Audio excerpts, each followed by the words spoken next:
saya akan menjelaskan tentang struktur kepribadian dari Kurt Lewin. Yang pertama ada unsur-unsur pembentukan kepribadiannya. Lewin menggambarkan bahwa manusia itu sebagai pribadi yang berada dalam lingkungan psikologis.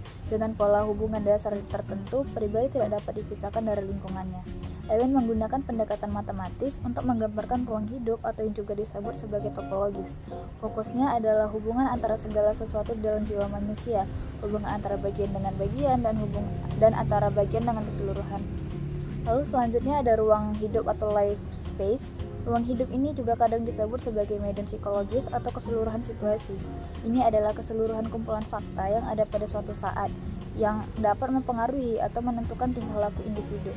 Ruang hidup juga merupakan potret sesaat yang terus-menerus berubah, mencakup persepsi orang tentang dirinya sendiri dalam lingkungan fisik dan sosialnya saat itu. Misalnya keinginan, kemauan, tujuan-tujuan, ingatan tentang peristiwa masa lalu, imajinasinya mengenai masa depan, perasaan-perasaannya, dan sebagainya. Ruang hidup ini juga adalah hasil dari interaksi antara daerah pribadi dan daerah lingkungan psikologis. Lalu ada daerah pribadi atau person area. Lewin menggambarkan daerah pribadi dengan lingkungan tertutup, menunjukkan bahwa pribadi adalah kesatuan yang terpisah dari hal lain di dunia, tetapi tetap menjadi bagian dari dunia. Dalam kenyataannya, baik pribadi maupun lingkungan psikologisnya itu tidak pernah merupakan unitas yang mutlak, tetapi diferensiasi. Menurut Lewin juga, pribadi ruang hidup itu tidak homogen tetapi heterogen, terdiri atas bagian-bagian yang satu sama lain saling berhubungan dan saling bergantungan. Daerah pribadi terdiri dari dua bagian besar. Yang pertama ada daerah persepsi motorik atau perception motor area, menjadi daerah antara yang menghubungkan pribadi dalam dengan lingkungan psikologis.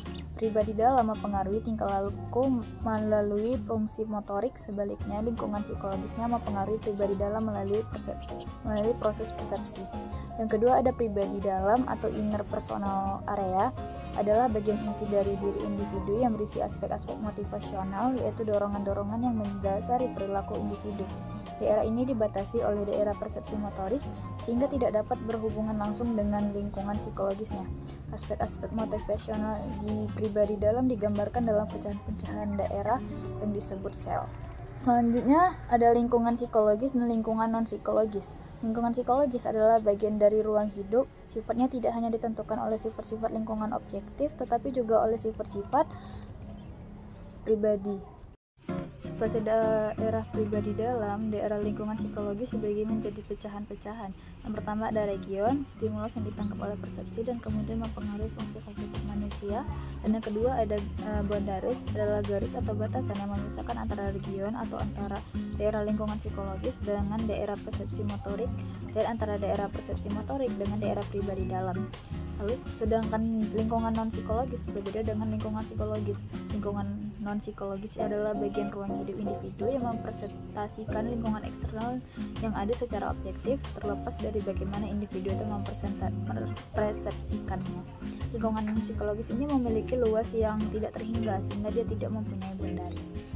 Baik, di sini kita akan menjelaskan dinamika kepribadian dari teori Kurt Lewin. Nah, Kurt Lewin ini itu melihat kepribadian manusia itu seperti sistem yang bergerak dan berubah-ubah dalam satu waktu.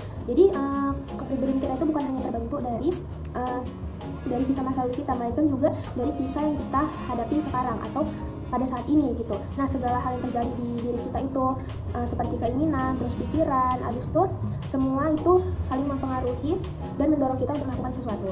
Nah, jadi sini kita akan membahas dinamika yang pertama, yaitu ada namanya energi.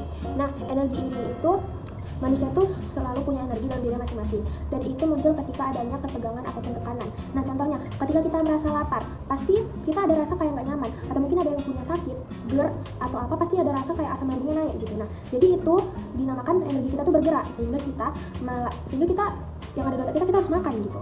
Nah, yang kedua itu ada tekanan, ada tegangan. Nah, tegangan itu semacam dorongan dalam diri kita karena adanya kebutuhan yang belum terpenuhi. Nah, jadi ini tuh ada dua jenis. Yang pertama itu yang menyeimbangkan.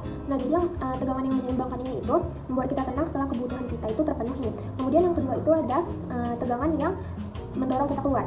Misal kita dorongan seperti kita ingin menyelesaikan masalah, terus mencari sebuah solusi, ataupun bisa juga kita lari dari sebuah masalah. Kemudian, dinamika yang ketiga itu ada namanya kebutuhan. Nah, Lewin tuh bilang kalau kebutuhan itu dapat bermacam-macam, bisa dari kita ingin berteman atau rasa ingin dihargai, terus kayak rasa perasaan dalam diri kita gitu lah. Dan tiap orang itu punya kebutuhannya masing-masing. Kemudian yang keempat itu ada tindakan atau action. Nah, tindakan itu adalah yang kita lakukan untuk memenuhi kebutuhan kita. Nah, kebutuhan kita tadi yang kita bahas di judul sebelumnya. Nah, ini tuh bisa dalam bentuk fisik, seperti contoh kita misalnya makan. Kalau kita makan berarti kita harus pergi jalan dong, kita harus bangkit dari tempat tidur gitu misalnya. Terus misalnya kalau dari segi mental, dimana kita tuh mencari solusi atas masalah yang kita hadapin gitu. Terus yang kelima itu ada namanya valensi. Nah, valensi ini tuh merupakan nilai positif negatif dari tindakan yang kita ambil gitu.